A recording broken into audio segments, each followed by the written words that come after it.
At 3:17 a.m., 247 missiles departed their launch positions across 11 locations on China's southeastern coast in a window of less than 60 seconds. The sequencing had been engineered over 4 years of targeting development and rehearsed in 3 no-notice exercises the plan had conducted under the designation of annual readiness drills. The salvo was not a single weapon type. It was a composite architecture. DF-16 short-range ballistic missiles from ground positions in Fujian targeting Taiwan's eastern air bases, Donghai 10 ground-launched cruise missiles against radar installations along Taiwan's western coastline, CJ-10 systems from H-6K bombers already airborne over the East China Sea targeting the Hualien and Chiayi air bases, where Taiwan's F-16 squadrons were based, and a concentrated DF-11 ballistic salvo aimed at the command and communications infrastructure at Hengshan Military Command Center beneath Taipei. While the missiles were still in boost phase, the amphibious force began its crossing. 83 vessels, 2 Type-075 landing helicopter docks, 6 Type-071 amphibious transport docks, 44 Type-072 medium landing ships, and 27 auxiliary craft had been positioned in harbors and anchorages from Xiamen to Fuzhou under the cover of what the plan had publicly designated as a joint maritime exercise. The crossing distance from Xiamen to the southwestern coast of Taiwan near Tainan, approximately 170 kilometers. At the transport speed of the slowest vessel in the formation, minimum crossing time, approximately 6 hours. The first wave of Marines would reach the beach no earlier than 9:30 a.m. The plan's operational planning did not require the amphibious force to arrive uncontested. It required the defensive infrastructure, the missile batteries, the air bases, the command network, the coastal radar, to be sufficiently degraded by the 247 missile suppression salvo that the crossing force could transit without systematic targeting. A suppressed defense could not generate the targeting solutions required to engage 83 vessels distributed across 60 kilometers of ocean. An intact defense could. Everything depended on whether the 247 missile salvo achieved its suppression objectives in the first 22 minutes. The plan's strategic logic had been refined through 12 years of wargaming and 3 separate assessments by the Central Military Commission's strategic planning staff. The core argument was temporal. The United States could not project decisive conventional military power into the Taiwan Strait on short notice. The 2 carrier groups nearest Taiwan, one in the Philippine Sea, one transiting the South China Sea, were both within operational range. But the political authorization process the U.S. required before committing carrier air power to direct engagement with the planned forces was estimated at 45 to 90 minutes in the plan's most favorable scenario. In that window, the suppression salvo would have been completed. The amphibious force would be 60 to 90 minutes into its crossing, and the political cost of interdicting a force already on its way to a landing would be framing as escalation rather than defense. The plan's modeling showed that Taiwan's ground-based air defenses, Patriot Piek-3 batteries, Skybow 3 systems, and the Tien Kung II medium-altitude network could handle approximately 40% of a 247 missile composite before reaching capacity constraints. The remaining 60% in their model would produce sufficient degradation of Taiwan's air and radar infrastructure to eliminate systematic targeting of the crossing force. Their model was wrong on 2 variables. The first error was the Patriot inventory. Taiwan had completed a battery expansion program 8 months earlier that the plan's order of battle assessment had not fully incorporated. The effective Patriot PASI-3 capacity was 31% higher than the plan model assumed. The second error was the U.S. carrier authorization timeline. Pre-delegated authority for immediate defensive air operations in direct support of Taiwan's defense had been formally established through a classified defense cooperation framework finalized 11 months earlier. The carrier air wings did not require a 45-minute authorization window. They required 9 minutes of battle group coordination to launch their first alert packages. The authorization had already been granted. SBIRS confirmed the launch sequence at 3:17 a.m. The data propagated to INDOPACOM, CENTCOM, and directly to both carrier air wing command centers within 8 seconds. The composite picture, 247 inbound tracks, amphibious force underway, Plan J-20 cap formations at 35,000 feet over the Strait, was on every relevant command screen within 12 seconds. The carrier in the Philippine Sea had pre-positioned 320 kilometers east of Taiwan.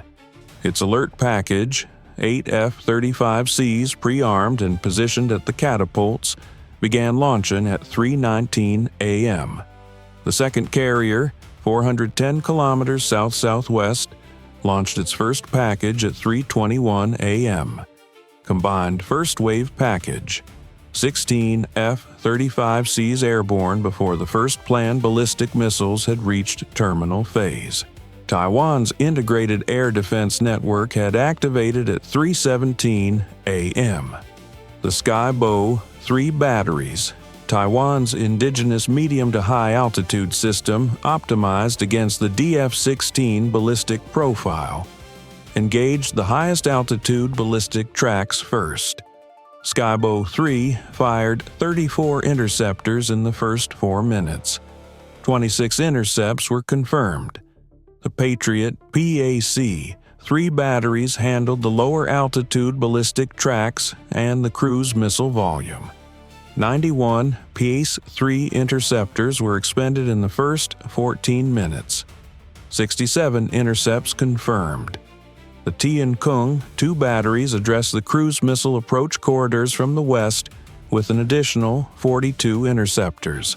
By 3:31 a.m., 14 minutes into the engagement, Taiwan's ground-based network had intercepted 133 of 247 inbound systems. The plan's composite had pushed 3 separate intercept systems to near capacity within its designed engagement window. The saturation architecture had worked as intended against the ground-based layer. It had not accounted for the carrier air wings. The F-35C's role in a Taiwan Strait scenario had been the subject of operational analysis at INDOPACOM for 6 years. The aircraft's advanced sensors, data link architecture, and low observable profile made it effective not just as a strike platform, but as a targeting node. Its EODAS sensor suite and advanced radar could generate targeting solutions against planned surface ships at ranges exceeding 300 kilometers and pass those solutions directly to surface-launched LRASM and Harpoon systems on the carrier escorts. In the first 17 minutes after launch, the F-35Cs were not engaging targets themselves. They were building the targeting picture. At 3:34 a.m., 17 minutes after the initial planned launch, the carrier escorts had targeting solutions on 41 planned vessels in the amphibious formation. Not all 83. 41, the ones whose electronic signatures, AIS data, and FLIR returns had been conclusively matched to the plan order of battle compiled over the preceding 11 months. LRASM, the long-range anti-ship missile, began leaving the USS surface combatants at 3:34 a.m. 16 LRASM in the initial wave, each autonomously navigating to a specific vessel assignment, capable of selecting its own aim point based on target geometry at the moment of terminal approach. The LRASM was not a fire-and-forget system in the passive sense. it was fire and navigate, actively selecting its point of impact from a pre-classified library of ship section profiles. Against a Type-075 LHD, the optimal aim point was the hangar deck access and the aviation fuel storage below. The LRASM's guidance system knew this. It was in the database. 24 Harpoon block. 2 missiles launched from the carrier escort simultaneously with the initial LRASM wave. The Harpoon's shorter range required the firing ships to close to within 280 kilometers of the amphibious formation's lead elements. An exposure plan air defense assets in the J-20 cap could engage. The surface ships closed under the cover of the F-35C's electronic warfare support and the Growler Xiamen that had activated at 3:29 a.m. The plan's J-20 cap formations had been tracking the carrier group's electronic emissions since 11 p.m. the previous night.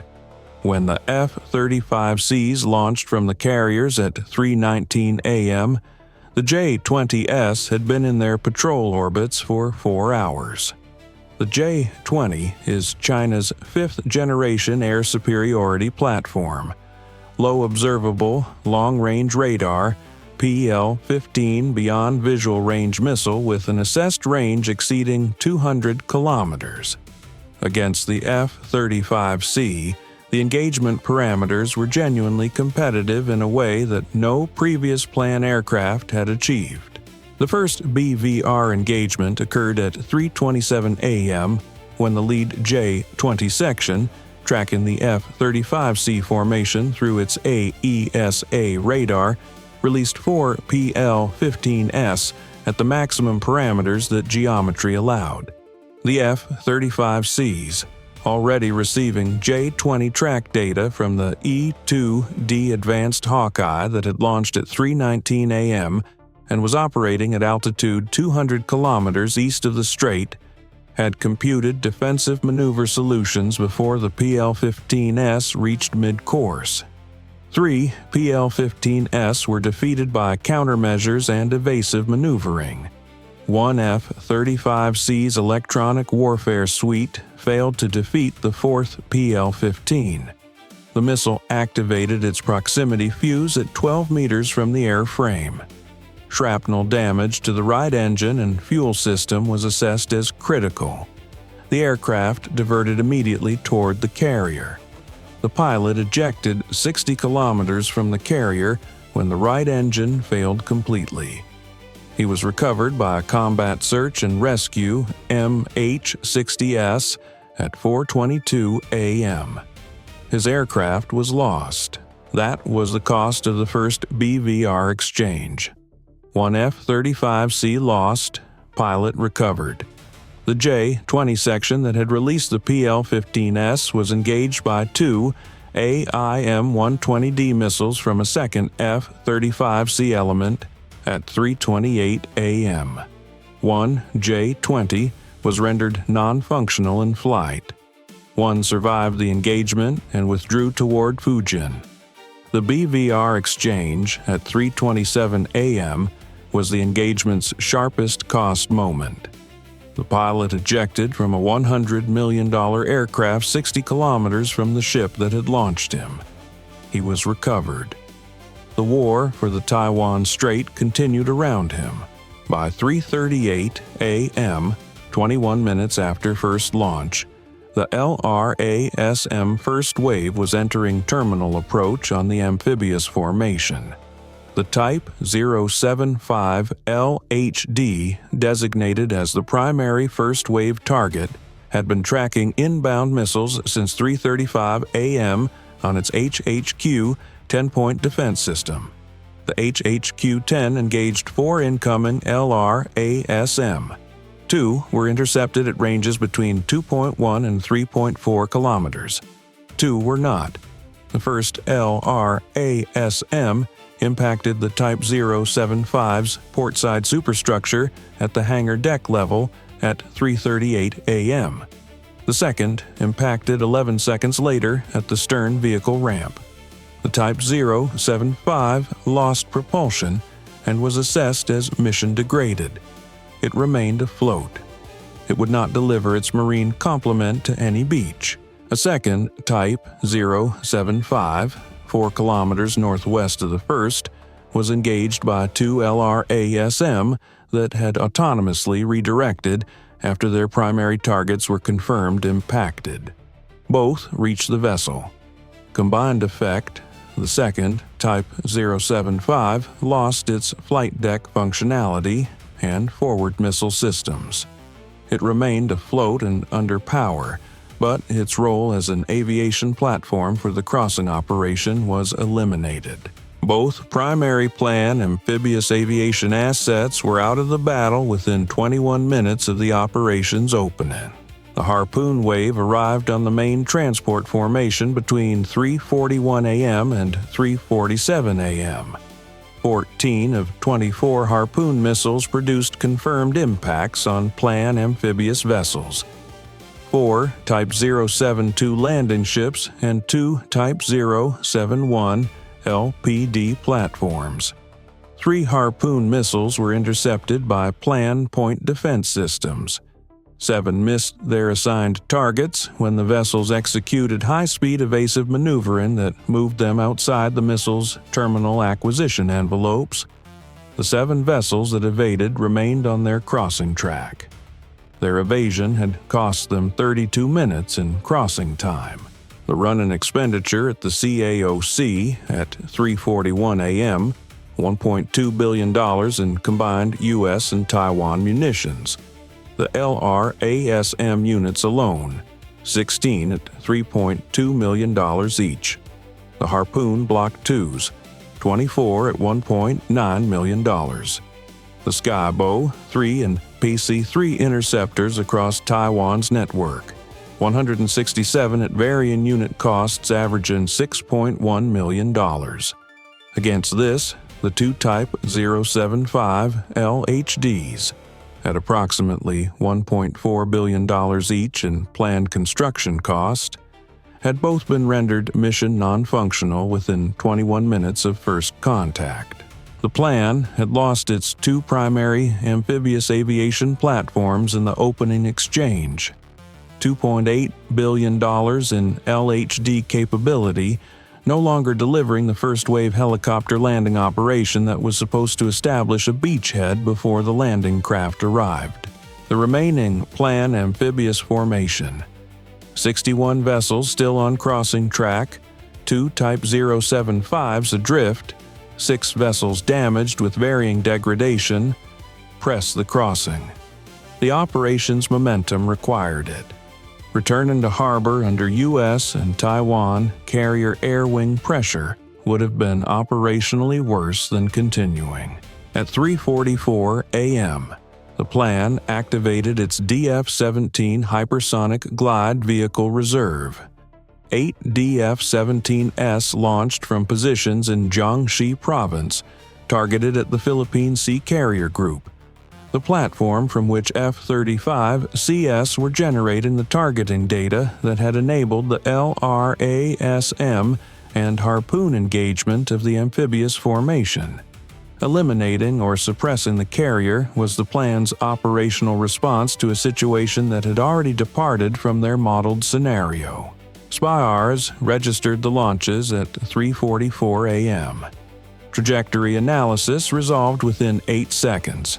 8 tracks, HGV profile, converging on the carrier group's position 320 kilometers east of Taiwan. The THAAD battery, pre-positioned on Taiwan's eastern coast, part of the Defense Cooperation Framework, engaged 4 tracks within its coverage footprint. 2 intercepts confirmed. 2 DF-17S descended through the THAAD envelope and continued toward SM-6 range. The 2 SM-6 interceptors engaged both remaining DF-17 tracks at 42,000 feet. 1 intercept confirmed. The second SM-6 passed through the DF-17's flight path at insufficient proximity for the proximity fuse to activate. The DF-17 continued descending. The carrier's CIWS engaged at 1.8 kilometers. The DF-17 had maneuvered into a final approach geometry that compressed the CIWS engagement window to under 1 second. The CIWS round count was insufficient to achieve a confidence-level intercept at that closure rate. The DF-17 impacted the carrier's flight deck at 3:52 a.m. The DF-17's conventional payload detonated against the flight deck surface and created a crater on the forward deck section, rendering the number 1 and number 2 catapults non-functional. The aft catapults, numbers 3 and 4, were undamaged. 3 aircraft on the forward flight deck received collateral damage from secondary fragmentation. 4 flight deck personnel were incapacitated. The carrier could continue air operations from its aft catapults at reduced sortie rate. It did not withdraw. The F-35C sorties generating targeting solutions for the amphibious interdiction continued from the undamaged aft catapults with a 37-minute gap while the deck was cleared and assessed. The carrier had been hit. It remained operational. The 37-minute gap in sortie generation was the most consequential effect of the DF-17 impact. Not the structural damage, but the targeting data gap that allowed 19 planned landing vessels to close to within 80 kilometers of the Taiwan coast before continuous targeting resumed. By 4:11 a.m., 54 minutes after the opening salvo, the operational picture had stabilized into its primary assessment. The plan's 247 missile suppression salvo had achieved partial success. 14 Taiwan air defense sites sustained significant damage. 3 Taiwan Air Force aircraft were lost on the ground at Chiayi before the aircraft shelters absorbed the ballistic impacts. 2 Taiwan radar installations were non-functional. The suppression had not achieved the comprehensive degradation the plan model required. Taiwan's defense network was degraded, not neutralized. The amphibious crossing force had absorbed significant attrition. Both Type-075 LHDs mission-degraded, 6 additional vessels confirmed impacted, 7 more with damage under assessment, 19 vessels continuing crossing with operational capability. The first wave helicopter landing operation, the plan's planned mechanism for establishing a beachhead before the landing craft arrived, could not be executed. The landing craft would arrive at a beach without helicopter-borne marine advance elements. Whether the surviving force could establish a lodgment against intact Taiwan ground forces without the helicopter component was a question the first 54 minutes had left open. In the CAOC, the officer responsible for the Joint Taiwan Defense Targeting Coordination watched the sortie counter resume at 4:11 a.m. when the carrier's aft catapults began generating F-35C departures again. 37 minutes. During those 37 minutes, 19 planned vessels had closed without systematic targeting. She had the coordinates of all 19. The second LRASM wave was already in the loading sequence. The targeting data gap had been 37 minutes. The targeting solution was current again. She forwarded the updated fire control data at 4:12 a.m. and began the assessment for the next wave authorization. Time from first plan launch to restoration of continuous U.S. carrier targeting coverage, 54 minutes. Plan systems launched. 247 missile suppression salvo, 8 DF-17 HGV reserve. Total systems, 255. Taiwan U.S. intercepts confirmed. 133 of 247 suppression salvo systems. 5 of 8 DF-17S intercepted. 1 DF-17 impacted U.S. carrier. Overall intercept rate, 85% across all planned systems launched. Plan amphibious force assessment. 2. Type-075 LHDs mission-degraded. 8 additional vessels confirmed impacted with varying damage. 19 vessels on crossing track with intact capability. 36 vessels in assessed status pending. Of 83 vessels in the initial crossing force, confirmed operational vessel count approaching Taiwan's coast, 19. 64 vessels either mission-degraded, confirmed impacted, or operating in degraded status. U.S. assets degraded. 1 carrier, 2 forward catapults non-functional, 4 flight deck personnel incapacitated, aft catapults operational, sortie operations resumed after 37 minutes. 1 F-35C lost in BVR exchange, pilot recovered. 3 additional F-35C aircraft with collateral damage from carrier deck impact, 2 assessed as repairable within 48 hours. Taiwan losses. 14 air defense sites with significant infrastructure damage, 3 F-16S on ground at Chiayi, 2 radar installations non-functional. Personnel losses. U.S. 4 flight deck personnel incapacitated from carrier impact, all minor. 1 F-35C pilot ejected and recovered without injury. Taiwan, assessed separately by Taiwan Defense Command. Counter-operation munitions expended. 16 LRASM, 24 Harpoon, Block 2, 12 AIM-1, 2 0DAMRAAM, 6 SM-6, 4 THAAD interceptors, 91 PAC-3 MSE, 34 Skybow-3, 42 Tien Kung II. Total U.S. munitions expenditure. Estimated $1.8 billion in the first 54 minutes. Plan amphibious and aviation assets assessed as mission-degraded or confirmed non-functional. 2. Type-075 LHDs at $1.4 billion each. 8 additional vessels at varying replacement values. Total plan material assessed in the first exchange, approximately $4.1 billion. Exchange ratio, 1 to 2.3 in U.S. favor. This ratio reflects a peer-level adversary with genuine anti-ship and hypersonic capability. The plan's DF-17 reserve had reached a U.S. carrier. The J-20 had forced a pilot ejection. The suppression salvo had degraded Taiwan's radar network. These were real outcomes against a real, capable adversary. The amphibious crossing was not halted. 19 vessels were still approaching Taiwan's coast. What the first 54 minutes had determined was the scale of that force. Not 83 vessels delivering a full first-wave marine landing, but 19, capable of establishing a contested lodgment at best, not a comprehensive beachhead.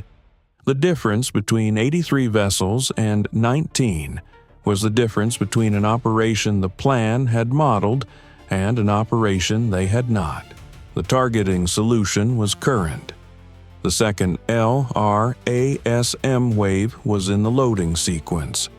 The carrier's aft catapults were generating F-35C sorties. The 37-minute gap was over. The Taiwan Strait was contested. The contest was not over. What the first 54 minutes had established was the price of the crossing. The plan had modeled a suppressed defense and an uncontested transit. They had encountered an intact defense, 2 mission-degraded LHDs, and 19 vessels approaching a beach they had not yet reached. The mathematics of the Strait had been revised. 19 vessels would meet Taiwan's ground forces. What those forces did next was outside the CAOC's targeting parameters. It was inside Taiwan's.